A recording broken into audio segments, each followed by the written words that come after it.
Radio Sucesos 101.7 FM presenta su noticiero Sucesos con Milton Pérez y Verónica Larrea. Un periodismo libre para una democracia plena. Los hechos y las opiniones de los sucesos que marcan nuestro tiempo.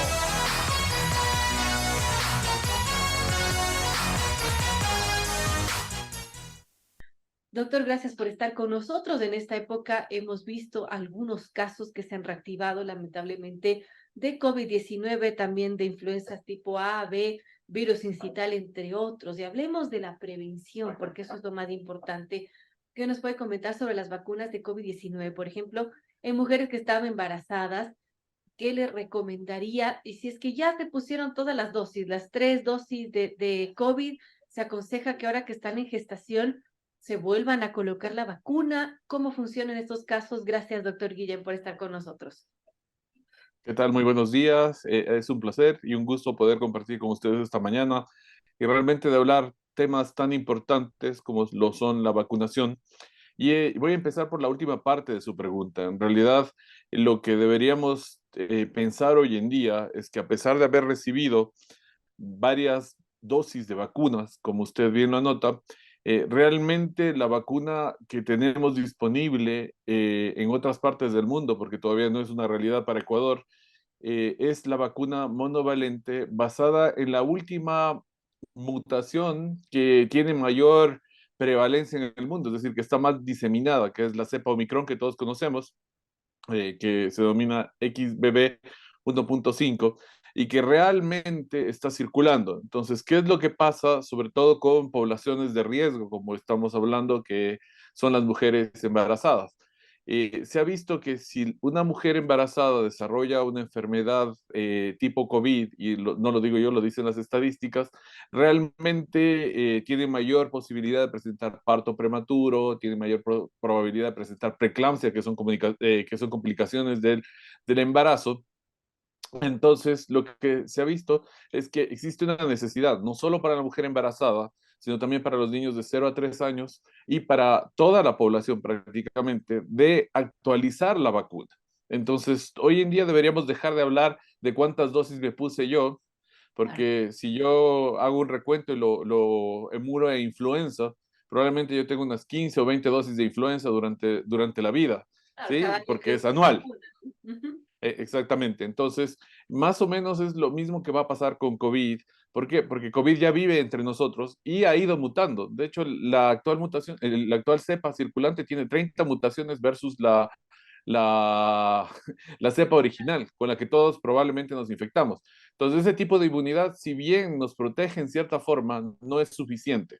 Entonces, esa es la gracia de poder vacunar a población de riesgo. Esperamos que esta estrategia que se llama estrategia Capullo y que la tienen implementada en varios países, nosotros lo hacemos con influenza, pero todavía no lo hacemos todavía con pertussis, por ejemplo, que es tosferina. Y otro de los virus que tiene que tomarse en cuenta por los riesgos que implica durante el embarazo es la vacuna para COVID, ¿sí? Entonces, hoy en día la vacuna que es en base a RNMA, ¿cierto? Que es el ácido ribonucleico mensajero, que es la que han recibido algunas personas, es la vacuna o la plataforma actualizada, ¿sí? Por ejemplo, en Estados Unidos está aprobada la vacuna para Moderna, que es una de las casas que fabrica este tipo de vacunación y que ha demostrado no solo la seguridad, sino la necesidad de vacunar a esta población de riesgo. Entonces, la gracia que tiene es que toda mujer embarazada debería recibir esta vacuna, igual que los niños de 6 meses a 3 años, que son una población que prácticamente no han recibido inmunidad durante todo este tiempo. Entonces, esto de emular que la COVID es simplemente como una gripecita y no genera mayor problema, no es tan cierto. En realidad, ya cuando se mira y prácticamente y estuvimos justamente reunidos en Quito con una serie de expertos en el tema durante el fin de semana y nos damos cuenta que como no estamos monitorizando, no estamos testeando, es decir, muchas personas llegan con un simple embarazo, un simple resfriado, entre comillas, ¿cierto? Puede estar embarazado, ¿no? Pero no testeamos, no sabemos si realmente es COVID, no sabemos si a veces si es influenza, no sabemos si es otro virus, pero sí se ha visto que ha habido un incremento de hospitalización por influenza y por COVID, sobre todo en las últimas semanas, y eso es a nivel país, a nivel de todo el Ecuador. Importante, amigos, conversamos con el doctor Byron Guillén, él es pediatra neonatólogo, hablamos de la importancia de prevenir enfermedades como COVID-19, también influenza tipo A y B, y para ello, pues, la importancia de la vacunación. Ahora, doctor, hay también dudas, temores que he escuchado ampliamente en la población respecto a la seguridad de estas vacunas. Dicen muchos y muchas campañas que he visto, no sé si son campañas de desinformación en realidad o cuál es su fin o qué tanto de cierto pueden tener, pero que circula mucho por WhatsApp, por cadenas, y en donde dicen que, bueno, estas vacunas no son tan seguras, generan coágulos y todavía se está sufriendo algunos efectos que a largo plazo se pueden dar debido a estas vacunas. ¿Cuál es su experiencia? ¿Qué dice la evidencia científica frente a ello? Mire, es importantísimo el tema que acaba de tocar. ¿Por qué? Porque algo contra lo que tenemos que luchar es contra la desinformación.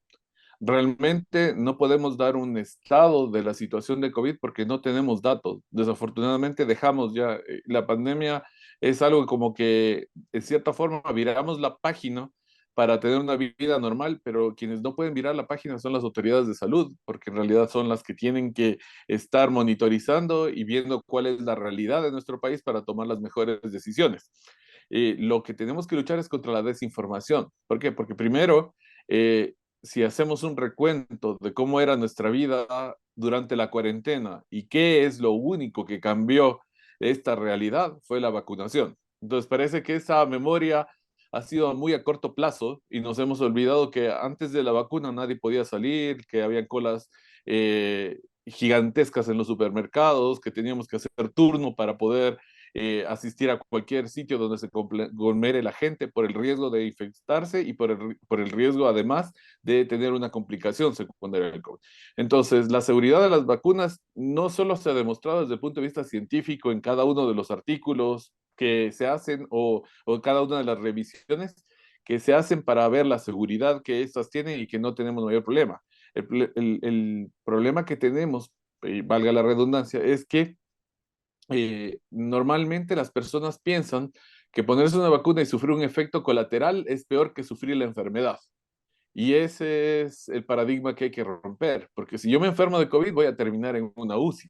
Si me pongo la vacuna probablemente voy a tener algún efecto colateral menor, que va a ser dolor en el sitio de la punción, que eso lo causa cualquier vacuna, que va a ser algo de aumento de la sensación térmica, es decir, una sensación medio febril que puede durar 1 o 2 días, pero posteriormente eso, y generalmente eso es normal. ¿Por qué? Porque mi cuerpo, al recibir la vacuna, va a tener que activar su sistema inmunológico, no como lo hace con una infección, pero sí va a activar la cadena que va a provocar que aumente la temperatura, ¿cierto? O sea, hay mecanismos bioquímicos para esto. Y lo único que está haciendo es estar reaccionando frente a este agente que lo que único que va a lograr es protegernos de enfermar, protegernos de terminar hospitalizados y lo más importante, protegernos de tener una enfermedad tan grave que cause letalidad, es decir, que podamos morir secundario a una infección o a una complicación provocada por la infección. Y el último detalle que antes de terminar esta idea es que nos estamos olvidando que existe y lo estamos viendo con más frecuencia, este long COVID, que es la enfermedad ya o la cadena inflamatoria que queda activada posterior a haber tenido el COVID. El COVID es autolimitado, me va a durar 5 o 7 días, pero las secuelas que pueden dejarse van a ser a muy largo plazo y probablemente estas son las que también tengo que evitar. Hay muchos deportistas que hoy en día no pueden hacer deporte porque tuvieron una enfermedad pulmonar severa y que ya nunca más pudieron volver a tener el rendimiento que tenían. Hay muchas personas que describen trastornos de ansiedad, trastornos de memoria, trastornos de cálculo, ¿cierto? Este brain fog, que es una especie como de niebla en la cual yo sé lo que quiero decir, pero no puedo acordarme o altero las palabras o no puedo expresarme bien. Entonces, no solamente ataña uno de las formas en la cual nos desenvolvemos, sino que puede atacarnos en diversos campos y realmente lo estamos estudiando, ¿no? Es algo que no sabemos todavía porque COVID es una enfermedad muy reciente y los efectos a largo plazo todavía no los conocemos todos, pero muchas de las personas pueden tener este long COVID posterior a una infección nativa, por decirlo así, y una vacuna nos va a mantener protegidos. Entonces, luchar contra la desinformación, contra estos movimientos antivacunas, ¿cierto? Muchas personas decían, no, es que en la vacuna me ponen un chip, recuerdo en algún momento, para monitorizarnos. O sea, el mayor monitoreo lo tenemos aquí, precisamente ahí en el chip del teléfono celular, donde uno va con todas partes, le puede decir exactamente en dónde está, qué compró. Ese tipo de cosas no podemos darle paso, porque desde el punto de vista científico lo que nos queda es prevenir. Y si hay un mecanismo de prevención que sea efectivo en el mundo, después del agua potable, y dicho no por el doctor Byron Guillén, sino por la OMS, es la vacunación. Entonces, enfocarnos en prevención nos va a ahorrar un montón de problemas sobre una carga al sistema sanitario de enfermedades que pueden dejar secuelas a largo plazo, como el long COVID, en el caso de que estamos hablando.